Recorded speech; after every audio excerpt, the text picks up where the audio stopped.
और डिफ्यूजन हमारे पास क्या है।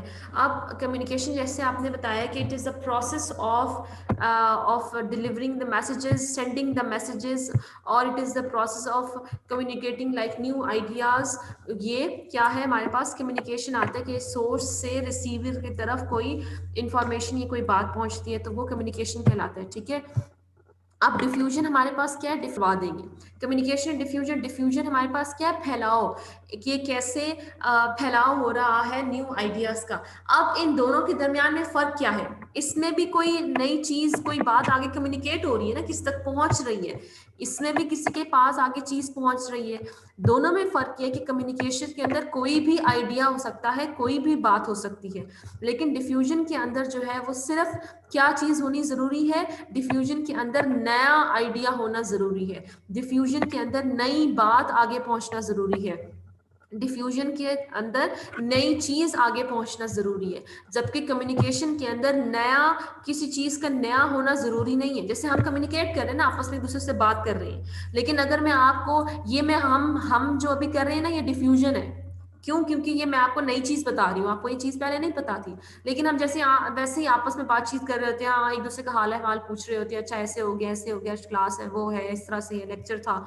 तो ये क्या है, ये कम्युनिकेशन का प्रोसेस है। लेकिन जब इस कम्युनिकेशन के प्रोसेस में नई चीज शामिल हो जाएगी कि नई चीज आगे कैसे पहुंचानी है, नया आइडिया कैसे पहुंचाना है, तो वो क्या कहलाएगा, वो फिर हमारे पास डिफ्यूजन कहलाएगा। ठीक है, तो diffusion is a special type of communication, एक खास किस्म का ये कम्युनिकेशन है। और डिफ्यूजन क्या है, it is concern with messages that are new ideas. ठीक है, इसका जो फोकस है वो क्या है, वो न्यू आइडियाज है, कि डिफ्यूजन के अंदर नया आइडिया होना जरूरी है। नया आइडिया होगा, नई बात होगी, तभी वो प्रोसेस डिफ्यूजन का प्रोसेस कहलाएगा।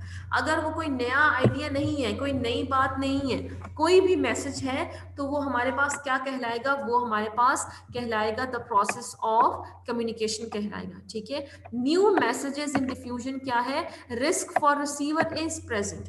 ठीक है, कि अगर कोई नया आइडिया आगे पहुंचा रहे हैं किसी बंदे को, तो रिस्क मौजूद है रिसीवर के लिए। अब रिस्क क्या है, कि हो सकता है वो रिसीवर इसको पसंद करे, ना पसंद करे। ठीक है, तो न्यू मैसेजेस डिफ्यूजन के प्रोसेस में उस न्यू मैसेज के साथ रिस्क मौजूद है कि हो सकता है वो रिसीवर उस नए मैसेज को पसंद ना करे, उस नए आइडिया को पसंद ना करे, उस नई चीज को पसंद ना करे। तो there is risk present when new messages are diffused from the source to the receiver. ठीक है, इस वजह से हमें क्या पता चला कि कम्युनिकेशन जो है वो कम्युनिकेशन एज डिफरेंट बिहेवियर है, और जो डिफ्यूजन है वो डिफरेंट बिहेवियर है। कम्युनिकेशन के लिए हमारे पास किसी तरह के भी मैसेज का होना पॉसिबिलिटी है, कोई भी तरह के मैसेजेस हो सकते हैं। लेकिन डिफ्यूजन के अंदर किस तरह के मैसेज होना जरूरी है, डिफ्यूजन के अंदर new methods, sorry, new message का या न्यू आइडिया का होना बहुत ज्यादा जरूरी है। और जो अटेंशन चली गई है कि कम्युनिकेशन का प्रोसेस क्या है, अब अटेंशन ये कि कम्युनिकेशन का प्रोसेस क्या है, कि कोई बात एक रिसीवर से, सॉरी, एक सोर्स से रिसीवर तक पहुंच रही है, तो ये जो किसी जरिए से, तो ये जो जितने भी इसके कंपोनेंट्स हैं जो कम्युनिकेशन प्रोसेस के अंदर आते हैं, यही कंपोनेंट्स हमारे पास किस में आते हैं, in the process of diffusion of innovation. ठीक है, अब तरीका क्या है, कि अगर आपने किसी से बात मनवानी है, मतलब अगर आपने किसी को इन्फ्लुएंस करना है कि वो उस चीज को अडॉप्ट करे, उसको इस बात पे मुत्तफिक करना है, उसकी राय कायम करनी है कि वो इस चीज को इस्तेमाल करना शुरू कर दे, तो इसका हम उसके लिए कौन सा तरीका यूज करेंगे, इंटरपर्सनल चैनल इस्तेमाल करेंगे। ठीक है, कि अगर आपने किसी के रवैये में तब्दीली लेके आनी है किसी नई चीज के हिसाब से, तो आप इंटरपर्सनल चैनल इस्तेमाल करें। मतलब कि मैं आप डायरेक्टली एक दूसरे से बातचीत कर रहे हैं, डायरेक्टली आपस में एक दूसरे को वो चीज पहुंचा रहे हैं।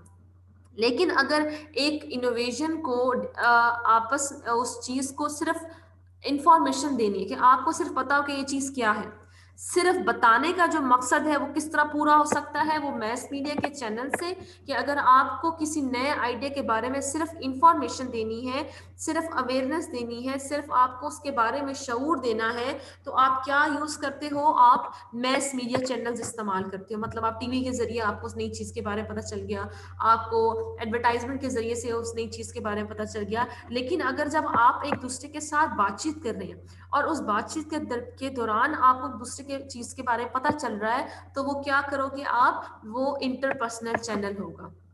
इंटरपर्सनल चैनल्स क्या होते हैं, more important in changing attitudes towards innovation, कि इनोवेशन के साथ अगर एटीट्यूड में तब्दीली लेके आनी है तो वो कौन किस चैनल के जरिए होगी, वो किस जरिए से होगी, वो इंटरपर्सनल चैनल के थ्रू होगी। लेकिन अगर वो तब्दीली सिर्फ अगर उस चीज के बारे में आपको सिर्फ नॉलेज देनी है तो वो कैसे होगी, वो मैस मीडिया चैनल के थ्रू होगी।